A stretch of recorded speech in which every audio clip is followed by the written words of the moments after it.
नमस्कार दोस्तों। हम जब अपने मंदिर में जाते हैं और मंदिर से जब वापस घर आते हैं तो उस बीच में बहुत सारी चीज़ें पड़ती हैं। हमें शुरू से ये बताया गया है कि जब आप मंदिर में जाते हैं, किसी पूजा स्थल से आते हैं, तो सीधा आप अपने घर जाइए। कहीं रास्ते में नहीं भटकना, कहीं आपको कहीं नहीं रुकना है, किसी के यहाँ नहीं जाना है।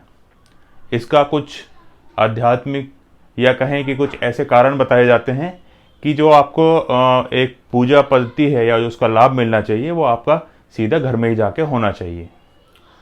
पर जब लोग नमाज पढ़ने जाते हैं, नमाज किस लिए पढ़ी जाती है?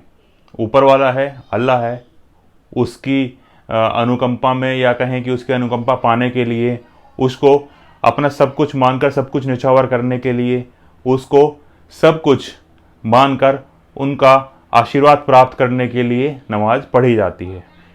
पर नमाज पढ़ने के बाद जो आपने सारी चीज़ें वहाँ की, आपने ईश्वर को बोला कि भाई जो मेरे कर्म हैं, जो मेरे गलत कर्म हो गए अगर मुझसे, तो उनके आप मुझे माफ़ी दे दीजिए, या जो मैंने कोई भूल में या भूल चूक से मैंने कुछ कर दिया है तो आप उसे माफ़ कर दीजिए, आगे से मैं ऐसा कुछ नहीं करूँगा।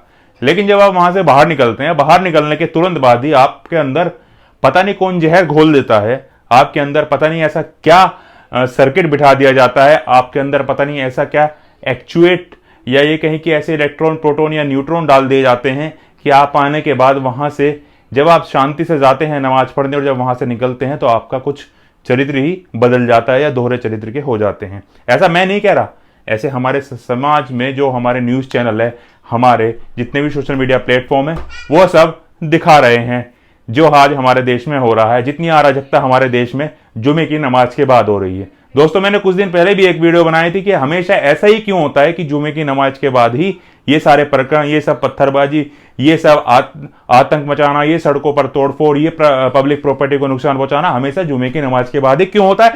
ऐसा हमारे अंदर क्या जहर भर दिया जाता है? वहां पर जाने के बाद हम जाते तो हैं वहां पर ईश्वर की आस्था में, हम जाते तो वहां हैं ईश्वर को पूजने के लिए, हम जाते तो वहां हैं अपने दुख अपने सुख ईश्वर के साथ बांटने के लिए, लेकिन जब हम वहां से वापस लौटते हैं तो वो सारी चीजें हम सड़क पर उतारने शुरू कर देते हैं। चाहे वो कश्मीर हो, चाहे वो कन्याकुमारी हो, चाहे वो केरला हो, चाहे वो कर्नाटक हो, चाहे वो गुजरात हो, चाहे वो उत्तर प्रदेश हो, हर जगह कमोवेश यही हाल है। ठीक है, किसी ने गलत बयानबाजी की, वहां उन पर डिसीजन भी हो गया, माफी भी हो गई। कुरान भी ये कहता है कि अगर आपने माफी मांग ली है तो आप उसको माफ करने का आपके पास अधिकार है।